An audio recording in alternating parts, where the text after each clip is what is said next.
নমস্কাৰ প্ৰিয় দৰ্শক, পুনৰ এবাৰ আপোনালোক সকলোকে অন্য এটা আমাৰ চেনেলৰ খুবেই গুৰুত্বপূৰ্ণ ভিডিঅ'ৰ মাজলৈ আন্তৰিক স্বাগতম জনাইছো।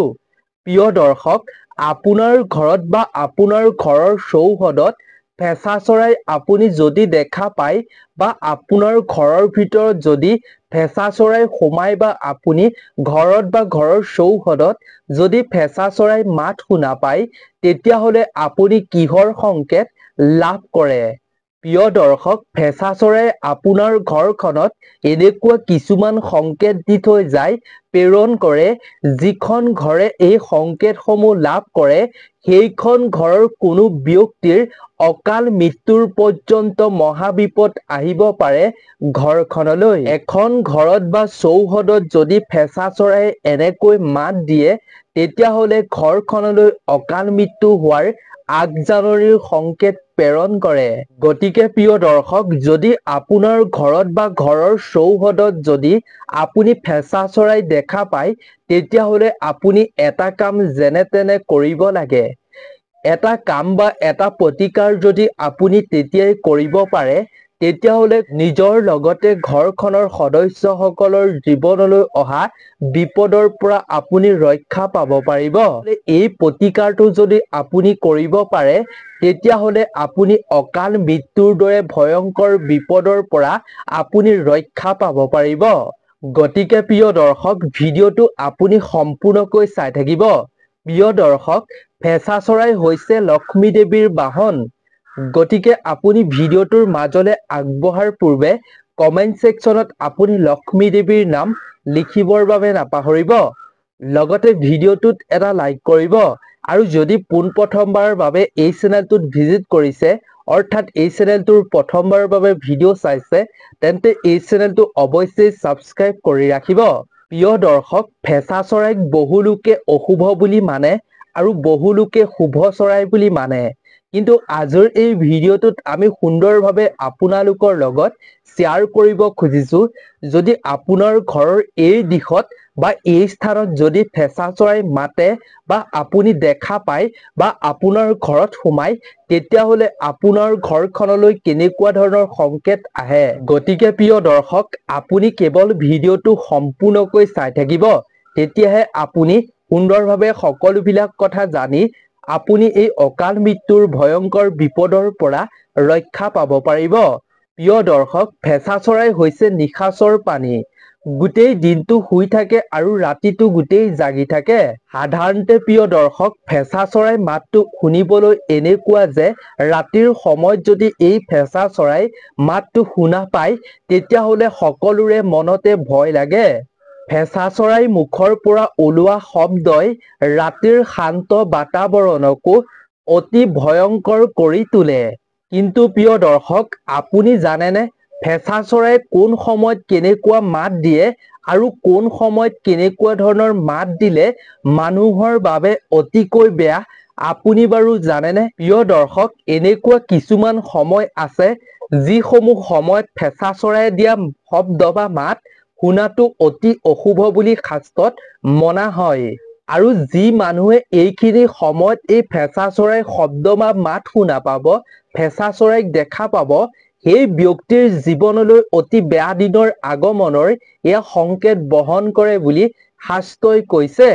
প্ৰিয় দৰ্শক, যেতিয়া মানুহৰ জীৱনলৈ এজন ব্যক্তিৰ জীৱনলৈ বেয়া দিনৰ সূচনা হয়, তেতিয়া প্ৰকৃতিয়ে পশু পক্ষীৰ দ্বাৰা কিছুমান সংকেত বহন কৰি সেই বিপদৰ আগজাননীৰ সংকেত বহন কৰে।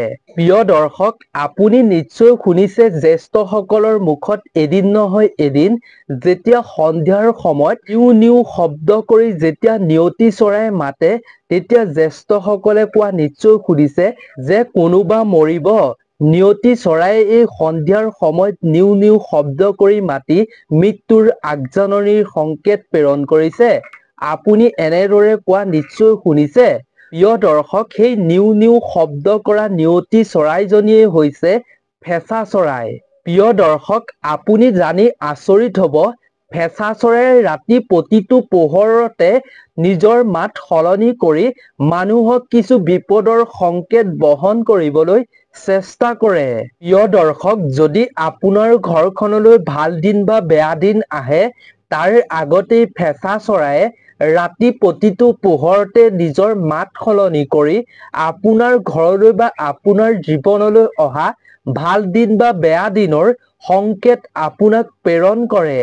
আৰু সেই সংকেতবোৰ যদি আপুনি বুজি পাব পাৰে, তেতিয়াহ'লে আপুনি বহুতো বিপদৰ মুখামুখি হ'বলৈ বা বিপদৰ পৰা ৰক্ষা পাবলৈ আপুনি এটা সুযোগ লাভ কৰিব।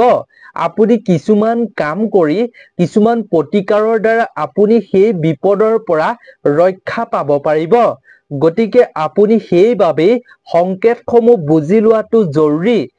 তেন্তে প্ৰিয় দৰ্শক, আহক আমি জানো ফেঁচা চৰাই কেতিয়া আপোনাক কেনেধৰণে বেয়া দিনৰ আগজাননী সংকেত বহন কৰে আৰু শুভ দিনৰ সংকেত কিদৰে বহন কৰে, আৰু আপোনাৰ ঘৰত ফেঁচা চৰাই সোমালে কি হয়, আপুনি কোনটো দিশত ফেঁচা চৰাই মাত শুনাটো বেয়া বা আপোনাৰ বাবে ভাল, আহক আমি তাৰ বিষয়ে সুন্দৰভাৱে জানি লওঁ।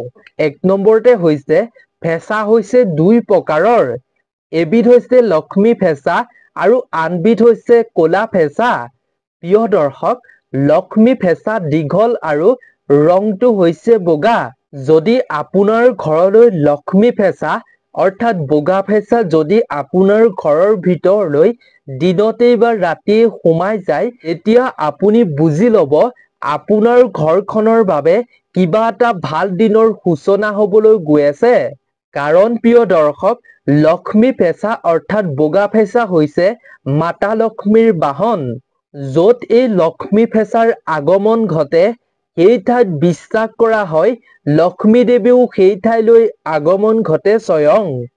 যেতিয়া কাৰোবাৰ ঘৰলৈ এই লক্ষ্মী ফেঁচাৰ আগমন ঘটে, প্ৰৱেশ ঘটে, তেতিয়া সেইখন ঘৰলৈ ধন টকা পইচাৰ আগমন ঘটে বুলি বিশ্বাস কৰা হয়।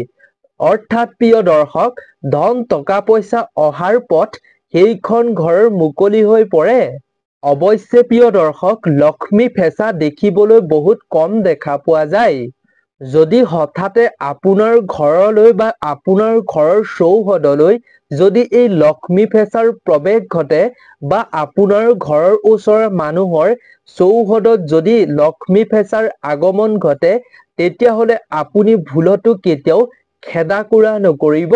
মাৰ ধৰ কৰি আপুনি সেই ফেঁচাটোক খেদিবলৈ চেষ্টা নকৰিব। যেতিয়াই এই লক্ষ্মী ফেঁচা অৰ্থাৎ বগা ফেঁচা দৰ্শন হ'ব আপোনাৰ, তেতিয়াই আপুনি মাতা লক্ষ্মীক ধ্যান কৰি প্ৰাৰ্থনা প্ৰণাম কৰিব, যাতে আপোনাৰ ঘৰলৈ মাতা লক্ষ্মীৰ আগমন ঘটে। প্ৰিয় দৰ্শক, এইবাৰ জানো আহক 2 নম্বৰৰ চৰাইবিধৰ বিষয়ে অৰ্থাৎ 2 নম্বৰৰ ফেঁচাবিধৰ বিষয়ে। প্ৰিয় দৰ্শক, এইবিধ চৰাই কাল ফেঁচা বুলি কোৱা হয়। এইবিধ ফেঁচা দেখাত মুগা বৰণৰ হয় আৰু লক্ষ্মী ফেঁচাতকৈ এইবিধ ফেঁচা অলপ চুটি হয়। এইবিধ ফেঁচা দেখাত একেবাৰে ভয়ংকৰ যেন লাগে আৰু এইবিধ ফেঁচাৰ চকুকেইটা ৰঙা হয়। এনেকুৱা ফেঁচা দিনতেই হওক বা ৰাতিয়েই হওক, দেখাৰ লগে লগে সকলোৰে মনলৈ ভয় অহাটো স্বাভাৱিক। কাৰণ এইবিধ ফেঁচা দেখাতেই অতি ভয়ংকৰ। যদি প্ৰিয় দৰ্শক, এই মুগা ৰঙৰ কাল ফেঁচা আপোনাৰ ঘৰত সন্ধিয়াৰ সময়ত প্ৰৱেশ ঘটে, ঘৰৰ ভিতৰত সোমাই বা চৌহদলৈ যায়, তেতিয়াহ'লে ইয়াক অশুভ বুলি মনা হয়। আৰু যদি এইবিধ ফেঁচা আপোনাৰ ঘৰলৈ মাজনিশা আপোনাৰ ঘৰৰ ভিতৰত সোমাই, তেতিয়াহ'লে অতি ভয়ংকৰ সমস্যা আপোনাৰ ঘৰখনলৈ অহাৰ এয়া সংকেত আপোনাক প্ৰেৰণ কৰে। ভয়ংকৰ অৰ্থাৎ ডাঙৰ বিপদৰ আপোনাৰ ঘৰলৈ অহাৰ আগজাননীৰ সংকেত প্ৰেৰণ কৰে। লগতে প্ৰিয় দৰ্শক, এই ফেঁচা যদি আপোনাৰ ঘৰৰ ভিতৰলৈ প্ৰৱেশ কৰি কেনেবাকৈ মাটিত পৰি যায় আৰু ওলাই যাওঁতে যদি কেনেবাকৈ দক্ষিণ দিশে উৰি যায় বা ওলাই যায়, তেতিয়াহ'লে সেইখন ঘৰৰ ধন টকা পইচা হানিৰ লগতে জনো হানি হোৱাৰ এয়া সংকেত বহন কৰে। লগতে প্ৰিয় দৰ্শক, যদি মুগা বৰণৰ ফেঁচা আপোনাৰ ঘৰৰ ভিতৰত শনিবাৰৰ দিনটোত সোমাই, তেতিয়াহ'লে আপোনাৰ ঘৰৰ কোনো ব্যক্তিৰ শাৰীৰিক অসুস্থতা হোৱাৰ এয়া সংকেত প্ৰেৰণ কৰে। আৰু যদি বৃহস্পতিবাৰে এই ফেঁচা আপোনাৰ ঘৰৰ ভিতৰত সোমায় তেতিয়াহ'লে আপুনি জানি ল'ব, ভালদৰে বুজি ল'ব, এয়া অৰ্থ সংকেতৰ সংকেত আপোনাক প্ৰেৰণ কৰিছে। ঘৰত ধন টকা অৰ্থৰ অভাৱ অনাটনৰ এয়া সংকেত প্ৰেৰণ কৰে। যদি প্ৰিয় দৰ্শক মুগা বৰণৰ এই কালফেঁচা আপোনাৰ ঘৰত সন্ধিয়াৰ সময়ত ঘৰৰ ভিতৰত সোমাই বা চৌহদত দেখা পায় তেতিয়াহ'লে আপুনি অতি সোনকালেই সেই ফেঁচাটো খেদিবৰ বাবে ব্যৱস্থা কৰাটো অতি জৰুৰী। জ্যোতিষশাস্ত্ৰৰ মতে ইয়াক অতি অশুভ বুলি মনা হয়। ৩ নম্বৰতে হৈছে প্ৰিয় দৰ্শক পুৱতি নিশা বা সন্ধিয়াৰ সময়ত যদি ঘৰৰ দক্ষিণ দিশৰ পৰা যদি ফেঁচা চৰায়ে নিউ নিউকৈ শব্দ দিয়ে বা মাতিবলৈ আৰম্ভ কৰে তেতিয়াহ'লে সেইখন ঘৰৰ ব্যক্তিসকল অতি সাৱধান হ'ব লাগে। কাৰণ প্ৰিয় দৰ্শক সন্ধিয়াৰ সময়খিনি হৈছে কালক্ষণ আৰু যদি এই ক্ষণত যদি আপোনাৰ ঘৰৰ দক্ষিণ দিশৰ পৰা ফেঁচা চৰাই নিউ নিউকৈ শব্দ দিয়ে মাতি থাকে তেতিয়াহ'লে ঘৰখনৰ জ্যেষ্ঠ ব্যক্তিসকলৰ বাবে সংকট আহি পৰে। দক্ষিণ দিশটো হৈছে যম দেৱতাৰ দিশ। বিশ্বাস কৰা হয় যে প্ৰিয় দৰ্শক এই দক্ষিণ দিশৰ পৰা যদি সন্ধিয়াৰ সময়ত বা পুৱতি নিশা যদি ফেঁচা চৰাই মাত দিয়ে নিউ নিউ শব্দ কৰি তেতিয়াহ'লে এয়া মৃত্যুৰ আগজাননীৰ সংকেত প্ৰেৰণ কৰে। যদি আপুনি এইখিনি সময়ত ফেঁচা চৰাই এই মাত শুনা পায়, নিউ নিউ শব্দ কৰা শুনা পায় তেতিয়াহ'লে অতি সোনকালে আপুনি ফেঁচাটোক খেদাৰ ব্যৱস্থা কৰাটো অতিকৈ ভাল। আপোনাক ফেঁচাই এই সংকেত প্ৰেৰণ কৰে মৃত্যুৰ আগজাননীৰ সংকেত। গতিকে আপুনি বেছি পলম নকৰি খেদিবলৈ চেষ্টা কৰিব। প্ৰিয় দৰ্শক ৪ নম্বৰতে হৈছে প্ৰিয় দৰ্শক ফেঁচা চৰাই যদি আপোনাৰ ঘৰৰ চৌহদত বা ভিতৰত যদি উৰুলি দিয়ে, ঘৰৰ ওচৰতেই বা চৌহদতেই যদি উৰুলি দিয়াৰ দৰে শব্দ কৰে আৰু এই শব্দ যদি পিছ ৰাতি কৰে অৰ্থাৎ ১২ বজাৰ পাছত কৰে তেতিয়াহ'লে আপুনি বুজি ল'ব আগন্তুক দিনত আপোনাৰ ঘৰত যিকোনো মাংগলিক কাৰ্য হোৱাৰ এয়া সংকেত বহন কৰে। অৰ্থাৎ বিয়া বাৰু যিকোনো মাংগলিক কাৰ্য হোৱাৰ এয়া সংকেত বহন কৰে।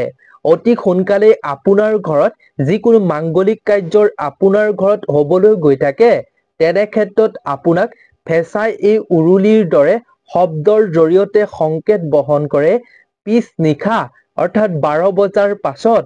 ৫ নম্বৰতে হৈছে প্ৰিয় দৰ্শক যদি ঘৰৰ ভিতৰত দক্ষিণ দিশৰ পৰা ফেঁচা চৰাই ভিতৰলৈ সোমাই উত্তৰ দিশে উৰি যায় বা ওলাই যায় তেতিয়াহ'লে আপুনি বুজি ল'ব অতি সোনকালে আপোনাৰ ঘৰখনলৈ এয়া ভাল দিন অহাৰ সংকেত প্ৰেৰণ কৰে ফেঁচা চৰায়ে। প্ৰিয় দৰ্শক এনে সংকেত পালে অৰ্থাৎ দক্ষিণ দিশে সোমাই উত্তৰ দিশে যদি ফেঁচা উৰি যায় যদি এনেকুৱা হয় আপোনাৰ ঘৰত তেতিয়াহ'লে আপুনি প্ৰতিদিনে ধূপ চাকি জ্বলাই ঘৰত পূজা প্ৰাৰ্থনা কৰিবলৈ আৰম্ভ কৰিব। এনে কাৰ্য কৰাটো ঘৰখনৰ বাবে অতি শুভ বুলি কোৱা হয়। লগতে ইয়াৰ ফলত লক্ষ্মী দেৱীৰো আগমন ঘটিব আপোনাৰ ঘৰলৈ। আৰু যিয়ে এনে সংকেত লাভ কৰাৰ পাছত প্ৰতিদিনে ধূপ চাকি জ্বলাই প্ৰাৰ্থনা কৰিব লক্ষ্মী মাতাক সেইখন ঘৰত লক্ষ্মী মাতাৰ কৃপাত সকলো ধন টকা পইচা সা সম্পত্তিৰ অভাৱ অনাটন দূৰ হৈ সেইখন ঘৰ উন্নতি হোৱাৰ মহা সুযোগ লাভ কৰে আৰু ঘৰখনৰ সকলো ধন টকাৰ পথ মুকলি হৈ পৰে। ৬ নম্বৰতে হৈছে প্ৰিয় দৰ্শক ফেঁচা চৰাইক যদি আপুনি ৰাতিপুৱা শুই উঠিয়েই গছৰ ডালত পূব দিশত যদি আপুনি বহি থকা দেখা পায় তেতিয়াহ'লে অতি শুভ বুলি মনা হয়। ৭ নম্বৰতে হৈছে যদি আপুনি সপোনত ফেঁচা চৰাই নিজৰ মূৰৰ ওপৰেদি উৰি যোৱা দেখা পায় তেতিয়াহ'লে ইয়াক অতি শুভ বুলি মনা হয়। ৮ নম্বৰতে হৈছে প্ৰিয় দৰ্শক ফেঁচা চৰাইক যদি আপোনাৰ সন্মুখতে যিকোনো বস্তু খাই থকা দেখা পায় তেতিয়াহ'লে ইয়াক অতি শুভ বুলি মনা হৈছে শাস্ত্ৰত। ৯ নম্বৰতে হৈছে প্ৰিয় দৰ্শক যদি যিকোনো গৰ্ভৱতী মহিলাই ফেঁচা দেখা পায় তেতিয়াহ'লে ইয়াক অতি শুভ বুলি মনা হয়। আৰু এইটো বিশ্বাস কৰা হয় যে প্ৰিয় দৰ্শক যদি কোনো গৰ্ভৱতী মহিলাক ফেঁচাই স্পৰ্শ কৰি যায় চুই যায় তেতিয়াহ'লে আহিব লগা গৰ্ভত থকা সন্তানটো অতি ভাগ্যশালী হয় বুলিও বিশ্বাস কৰা হয়, লোকবিশ্বাস কৰা হয়। গতিকে প্ৰিয় দৰ্শক, আজিৰ এই ভিডিঅ'টো ইমানেই আছিল। ফেঁচাই কোন সময়ত আপোনাক কি সংকেত দিয়ে, ফেঁচা চৰাই কোন সময়ত মাত শুনাটো অতিকৈ বেয়া, কোন দিশত দেখাটো অতি বেয়া, আপুনি সুন্দৰভাৱে নিশ্চয় সকলোবিলাক কথা জানিব পাৰিলে। গতিকে আজিৰ ভিডিঅ'টো ইমানেই আছিল। আশা কৰোঁ ভিডিঅ'টো চাই নিশ্চয় ভাল পালে। যদি চাই ভাল পালে আৰু 10 জন বন্ধুবৰ্গৰ লগত যিমান পাৰে শ্বেয়াৰ কৰিব। গতিকে পুনৰ এটা নতুন ভিডিঅ'ত লগ পাম। আপোনালোক সকলো ভালে থাকক, সুস্থ থাকক, তাৰেই আমিও কামনা কৰিছোঁ। ধন্যবাদ।